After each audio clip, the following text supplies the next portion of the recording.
Washroom check करना जाए। जिला चेयरमैन हरियाणा व्यापारी कल्याण बोर्ड सिरसा। हरियाणा गवर्नमेंट की तरफ से हिदायत आई है हमें, हरियाणा व्यापारी कल्याण बोर्ड के जिला डिस्ट्रिक्ट को, जिला प्रधान को या जिला चेयरमैन को भी आप सारी मंडियों में जाके मंडी संबंधित जितनी भी समस्याएं हैं, चाहे पानी की, लाइट की, सफाई की, किसान भवन की या अनाज मंडी के आढ़तियों को कोई समस्या है तो वो समस्याएं हमारे साथ मिलके और एक एजेंडा बना के हमें दे, ताकि हम हरियाणा सरकार को भेज सकें। इसके बारे में विस्तार से यहाँ सारी चर्चाएं हो रही है और सारे ही ऑफिसर यहाँ आए हुए हैं और मंडी का भी एक दौरा करेंगे और सारे व्यापारियों से, आढ़तियों से ये जानकारी हासिल करके। मैं सुरेंद्र मिंचनाबादी, पूर्व प्रधान दी एसोसिएशन आढ़ती अनाज मंडी सिरसा। सबसे पहले मैं स्वागत करता हूं मेरे सभी जिलाधिकारियों का, और जो आज वो हमारी मंडी में पधारे हमारी समस्याओं को सुनने के लिए। वर्तमान में समस्याएं जो इंफ्रास्ट्रक्चर की समस्याएं हैं, वो समस्याएं तो मौजूदा प्रधान मनोहर मेहता जी और सेक्रेटरी मार्केट कमेटी के सानिध्य में ही बात हो पाएगी और वही इस बात को बता पाएंगे। जहां तक मंडी के आढ़तियों की समस्याओं का कुछ विवरण मेरे पास है जो मैं आपके समक्ष रखना चाहूँगा। सबसे पहले जो मुख्य समस्या हम लोगों की है कि जीएसटी समान रूप से और एक रूप में पूरे भारत के समस्त प्रदेशों में लागू है। वहाँ पंजाब में आढ़तियों पे जीएसटी की अलग धारा लागू है और हरियाणा में अलग तरीके से जीएसटी को एप्लीकेबल किया गया है। मेरी आज इस मंच के माध्यम से विनती है माननीय मुख्यमंत्री जी से कि पंजाब में जिस प्रकार से कच्चे आढ़तियों को जीएसटी से बाहर रखा गया है और उसी प्रकार से हरियाणा के भी कच्चे आढ़तियों को जीएसटी से बाहर रखा जाए। दूसरी मुख्य समस्या इनकम टैक्स एक्ट में अमेंडमेंट को लेकर है। 194 क्यों एक नई धारा जोड़ी गई है जिसमें हमारी जो सेल है उसको, हमारी जो भी टर्नओवर है उसको सेल मानकर उस पर कटा हुआ टीडीएस रोक दिया गया हमारा।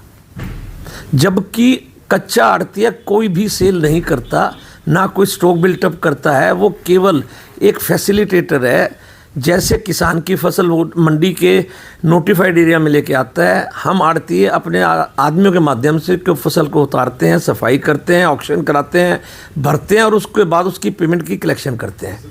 इसमें हम किसी प्रकार की भी परचेज नहीं करते, जिसकी मिस इंटरप्रिटेशन की वजह से हमारे करोड़ों रुपए के रिफंड जो हैं आज इनकम टैक्स डिपार्टमेंट में रुके हुए हैं।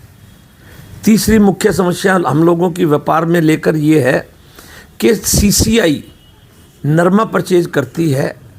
वो सीसीआई नरमा कच्चा लाइसेंस भी उसके पास है और पक्की परचेज का भी लाइसेंस उसके पास है, जो कि एपीएमसी एक्ट हरियाणा का है, उसके अगेंस्ट है। एक ही बॉडी को, एक व्यापारी को दोनों तरह के लाइसेंस नहीं दिए जा सकते। ये घोर अन्याय हमारे साथ हो रहा है। इससे करोड़ों रुपए की आड़त का, दामी का हमारे पे नुकसान हो रहा है। सीसीआई डायरेक्ट परचेज करता। मोदी जी के विचार, मोदी जी की प्रेरणा से है कि उन्होंने कहा कि किसान पूरे भारतवर्ष में अपनी फसल लेकर कहीं पे ले जा सकता है, कहीं बेच सकता है। परंतु हमारे हरियाणा में दुर्भाग्य है कि हरियाणा 3 प्रदेशों से घिरा हुआ एक प्रदेश है, 4 प्रदेश कह लें, दिल्ली भी जिसमें आ जाता है। हरियाणा, पंजाब, यूपी, राजस्थान और पंजाब और दिल्ली। वहाँ हरियाणा से जुड़ी हुई मंडियों में क्योंकि बहुत बढ़िया यहाँ एक व्यापारिक सिस्टम हमने अपने 50 साल की मेहनत से बनाया है, तो दूसरे प्रदेश के किसान हमारी मंडियों में लाके माल बेचना चाहते हैं। पर हमारी हरियाणा सरकार इस प्रकार से कोई भी हम लोगों को सुविधा प्रदान नहीं करती, ना उन किसानों को फसल लाने के लिए यहाँ इजाज़त देती। ये हमारा बहुत अहम मुद्दा है। 5वां मुद्दा, मुख्यमंत्री जी ने हमें वादा किया था आज से 3 साल पहले कि अगर आप किसान के खाते में डायरेक्ट पेमेंट जाने देंगे तो हम आपको, अगर 7 दिन में पेमेंट नहीं हुई तो शुरू दिन से हम आपको आपकी पेमेंट का ब्याज देंगे, जो आज तक हरियाणा सरकार में पेंडिंग है। इसके ऊपर बार बार संज्ञान देने के बावजूद हरियाणा सरकार की तरफ से हमें हमारा जो प्रदत्त एक अधिकार है उसका हनन किया जा रहा है। इस बारे में भी मैं आपके सामने बात रखता हूँ। इसके अलावा हमारी आड़तों को सीमित कर दिया गया। जैसे गेहूं पे 2.5% आड़त APMC एक्ट के हिसाब से हमें मिलनी चाहिए, अब सरकार ने एक लमसम 45 रुपया फिक्स कर दी, जिससे हमें 5 से 7 रुपया प्रति क्विंटल का आड़त का फ़र्क पड़ता है। और जो अगर हम कलेक्ट करें पूरे हरियाणा में, MSP की खरीद गेहूं की करती है हरियाणा की एजेंसियां, तो करोड़ों रुपए पे ये हमारा आर्थिक नुकसान हो रहा है। इसी प्रकार से बहुत से मुद्दे हैं। ट्रांसपोर्टेशन को लेकर मुद्दा रहता है। MSP में हमें हमारा माल जो है 1-1 महीने नहीं उठाती। सरकार से विनती की भी, ये जिस प्रकार से सिलाई पहले एक बहुत बड़ा मुद्दा था, वो सिलाई हम आड़तियों को दे दी गई। आज सिलाई का मुद्दा कोई रह ही नहीं गया।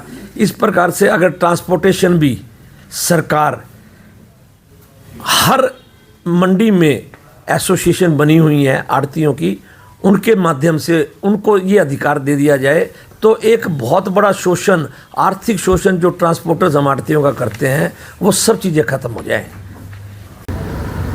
तो उसके बाद हम तो हमारा सीज़न चल रहा है, थोड़ा समय कम है, उसके बाद फिर हम खुद प्रयास करेंगे, धरना प्रदर्शन करेंगे। जैसे पहले भी हमने एक सड़क हमारी कबीर चौक वाली हमने धरना देकर बनवाई थी। अगर जैसी कोई ज़रूरत होगी तो हम अगला कदम सख्ती से उठाएंगे। ठीक है, धन्यवाद। हाँ जी। हाँ, चेयरमैन साहब, आपने आज दौरा किया है मंडी का, उसमें क्या कमियां महसूस की हैं?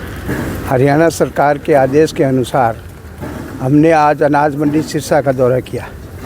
माननीय मनोहर लाल जी मेहता हमारे मंडी के प्रधान हैं, उनके साथ DMO साहब, सेक्रेटरी साहब, SDO साहब और JE साहब, ये सारे ऑफिसर हमारे साथ थे।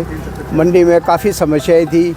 समस्याओं को लेकर हमने हर ऑफिसर को हिदायत देकर और एक पूरा का पूरा एजेंडा तैयार कर इनको सौंपा है। वो आगे अपनी कार्रवाई करेंगे। 1 महीने का टाइम दिया गया है। अगर 1 महीने में नहीं सुधार हुआ तो फिर दोबारा मीटिंग लेके इनको सूचित किया जाएगा। और हमारे प्रधान मनोहर लाल जी भी इस बारे में आपको कुछ बताएंगे। इधर